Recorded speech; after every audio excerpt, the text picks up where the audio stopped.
Hello दोस्तों, मेरा नाम है जयप्रकाश और आप सुन रहे हैं रीडर्स जर्नी। आज हम जिस किताब की समरी सुनेंगे उसका नाम है how to break up with your phone by Catherine price.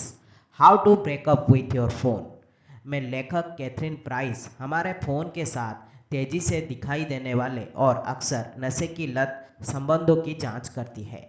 पुस्तक इस बात पर विचार करती है कि हम अधिक जागरूकता के साथ फ़ोन का उपयोग कैसे शुरू कर सकते हैं।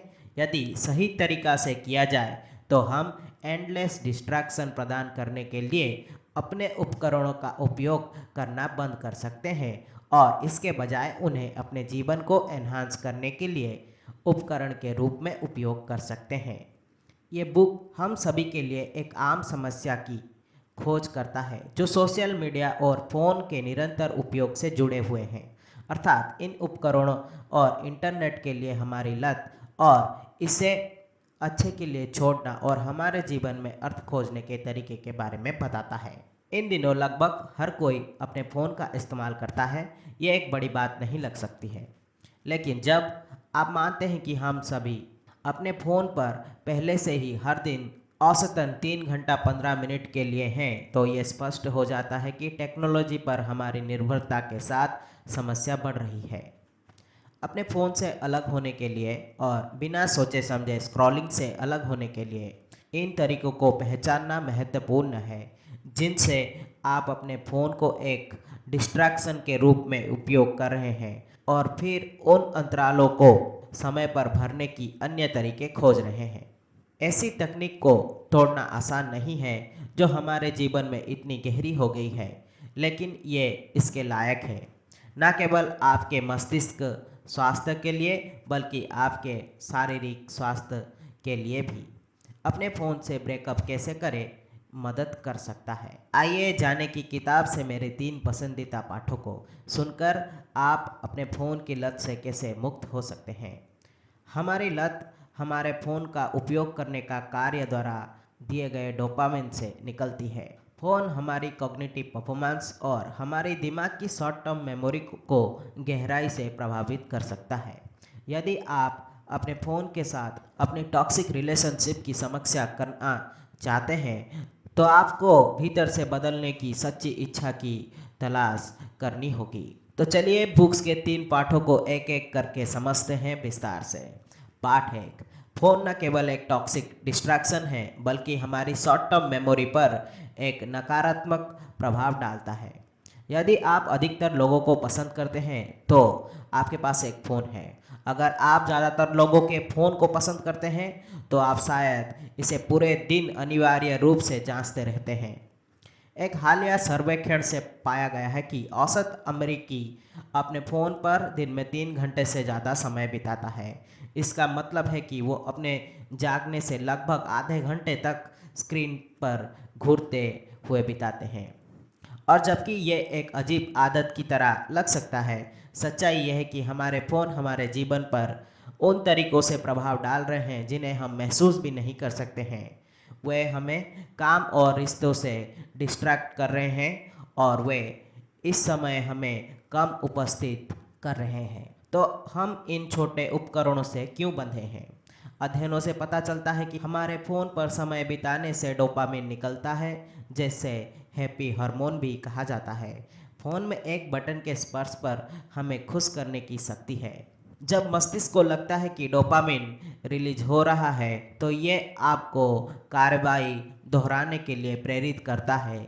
इसीलिए हर बार अपने सेल की जांच करने की आपकी निरंतर इच्छा होती है। इस व्यवहार के साथ समस्या यह है कि ये अच्छे से ज़्यादा नुकसान करता है। डोपामिन आपके करीबी लोग, प्रकृति में बिताए गए समय या वर्कआउट या सार्थक मुठभेड़ों के साथ मीनिंगफुल समय को प्रतिस्थापित नहीं करेगा। हालांकि ये आपके खाली समय पर कब्जा कर लेगा और जब भी आप अपने फ़ोन के आसपास नहीं होंगे तो आपको खालीपन महसूस होगा। पार्ट 2। स्मार्टफोन एक टॉक्सिक डिस्ट्रैक्शन है। जब हम अपने फ़ोन को देखते हैं तो हम अक्सर दूसरों के साथ जुड़ने, जल्दी से जानकारी इकट्ठा करने और यहाँ तक कि अपने मनोरंजन करने का एक तरीका देखते हैं। लेकिन जैसे जैसे हम अपने फ़ोन के साथ अधिक समय बिताते हैं, हम ये देखना शुरू कर देते हैं कि वे केवल संचार और मनोरंजन के साधक नहीं हैं, वे हमें और अधिक के लिए वापस आने के लिए भी डिजाइन किया गया है। इसी कारण से जब फ़ोन पास होते हैं तो हम आसानी से विचलित हो जाते हैं और किसी को आश्चर्य नहीं होता, वे हमेशा हमारे आसपास होते हैं। इसके ऊपर एक और तथ्य भी है जो हमारी लत को जोड़ता है और इसका संबंध जीव विज्ञान से है। समय की शुरुआत से ही डिस्ट्रैक्शन को देखने के लिए मस्तिष्क के तार तार किया जाता है। इस तरह मनुष्य प्रकृति में जीवित रहा, अपने आसपास हर बाहरी कारक से सतर्क हुए बिना वे शिकारियों से आने वाले खतरे को कैसे देखेंगे। डिस्ट्रैक्शन के साथ एक और समस्या यह है कि हमारे लिए इसे फोकस पर चुनाव वास्तव में आसान है। फोकस मस्तिष्क की शक्ति लेता है और हम आसान रास्तों को चुनने के लिए जैविक रूप से इच्छुक हैं। जब हम कर सकते हैं तो मस्तिष्क और शारीरिक ऊर्जा को बचाएं और यदि संभव हो तो समग्र रूप से सोचना बंद कर सकते हैं। सुविधाजनक रूप से फ़ोन और उसके पॉपअप सूचनाओं को केवल ये डिस्ट्रैक्शन है जो हमारा मस्तिष्क उस समय खोज रहा है जब हम प्रोडक्टिव बनने की कोशिश कर रहे हैं। हमारे फ़ोन के साथ और एक मुख्य समस्या यह है कि वे हमारी अल्पकालीन स्मृति या शॉर्ट टर्म मेमोरी और ध्यान की अवधि को प्रभावित करते हैं। चूँकि वे केवल एक नज़र दूर हैं, हम अंततः विचलित हो जाते हैं और भूल जाते हैं कि हम क्या करने वाले थे। तीसरा पाठ, अपने फ़ोन की लत का इलाज आंतरिक प्रेरणा से शुरू होता है। अपने फ़ोन से संबंध तोड़ने का पहला कदम यह है कि जब आप अपने फ़ोन पर हो तो आप क्या कर रहे हैं इसके बारे में जागरूकता विकसित करें। कार्य, ईमेल का जवाब देना, क्या आप एक पाठ भेज रहे हैं या हो सकता है कि आप सोशल मीडिया पर स्क्रॉल कर रहे हो या आप सिर्फ समय बर्बाद कर रहे हो। एक बार जब आप जान जाते हैं कि आपके फ़ोन के उपयोग में किस तरह की गतिविधि हो रही है तो आप इस बारे में निर्णय लेना शुरू कर सकते हैं कि ये गतिविधियां कितनी बार होती है और क्या वे इसके लायक हैं। यदि आप अपने आप को बिना किसी कारण के सोशल मीडिया की जांच करते हुए पाते हैं तो शायद ये पुनर्विचार करने का समय है कि क्या वे आपके जीवन में जगह पाने के लायक है।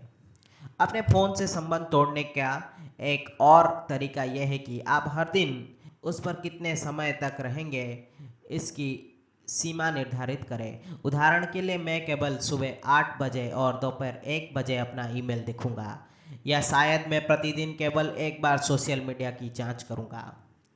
यदि यह आपकी जीवन शैली या काम का माहौल के लिए बहुत अधिक बाधा महसूस करता है तो एक अलग दृष्टिकोण का प्रयास करें। मैं हर शाम 9 बजे अपना फ़ोन नीचे रखूँगा। इसके अलावा रात में अपना फ़ोन को बंद करने से आपको बेहतर नींद लेने और अपने सर्काडियन चक्र को नियंत्रित करने में भी मदद मिलेगी, जैसा कि फ़ोन सोने से पहले समय लेने वाला माना जाता है। हालांकि यदि आप अपने फ़ोन के साथ संबंधों को बेहतर बनाने का निर्णय लेते हैं तो बस ध्यान दें कि ये आपके समयग्रस्त व्यवहार को छोड़ने की वास्तविक इच्छा से आना चाहिए, इसीलिए नहीं कि आपने ये पुस्तक का सारांश पढ़ा है। अपनी समस्या को स्वीकार करें और छोटे प्राप्त करने योग्य लक्ष्य निर्धारित करके इसे दीर्घकालिक रूप से ठीक करें। आशा करता हूँ कि आपको ये बुक की हिंदी समरी अच्छी लगी होगी। अगर आपको मेरी वीडियो पसंद आई तो इसे लाइक करें और शेयर करें और ऐसे वीडियोस देखने के लिए मेरे चैनल को सब्सक्राइब करें।